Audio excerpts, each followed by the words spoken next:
Toujours à propos de circulation, on en vient à l'environnement avec ce projet qui paraissait utopique il y a quelques années, des algues pour produire du pétrole et donc un nouveau carburant, un carburant moins cher. L'usine franco-espagnole qui vient d'ouvrir et que vous allez découvrir à Alicante intéresse beaucoup de monde en ces temps de flambée des prix de l'or noir. C'est le dossier de cette édition. Il est signé Caroline Thébault, Florian Lemoyle. C'est digne de la science-fiction. Dans cette forêt de tubes, installée au sud-est de l'Espagne, baignent des algues microscopiques. Une potion verte destinée à devenir de l'or noir. C'est le point de départ de notre technologie pour fabriquer le pétrole du futur. Pour réussir ce pari, des ingénieurs français et espagnols ont élaboré une recette étonnante, gardée précieusement dans ces tubes de 8 mètres de haut. À l'intérieur donc, des algues, 100 fois plus petites que des grains de sable.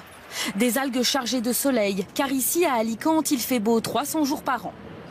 Ajoutez enfin du gaz carbonique, facile, l'usine d'à côté rejette du CO2 récupéré par un simple tuyau.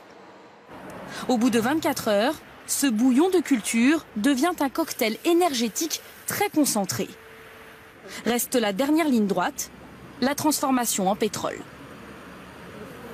On va séparer les algues de l'eau.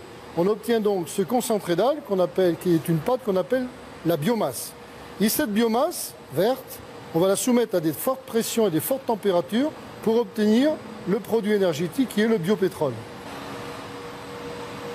À terme, cette usine de biopétrole pourrait s'étendre sur 40 hectares. De quoi, selon les ingénieurs, produire l'équivalent de 230 000 barils de pétrole par an. C'est environ ce que consomment 21 000 Français chaque année.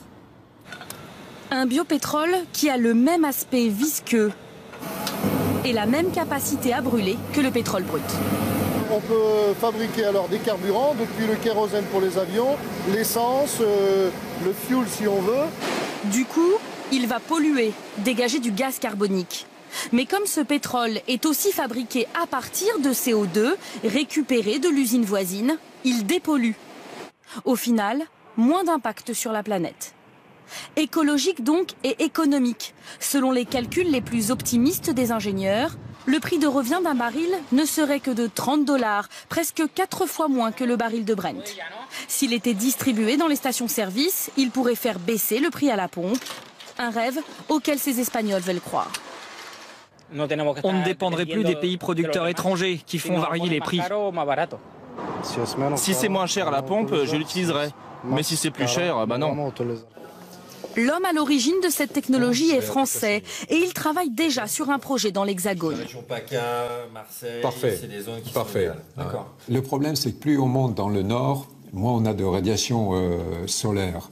Donc les rendements sont plus faibles. Mais encore dans le sud de la France, les rendements sont quand même suffisants. Ce projet franco-espagnol est loin d'être le seul.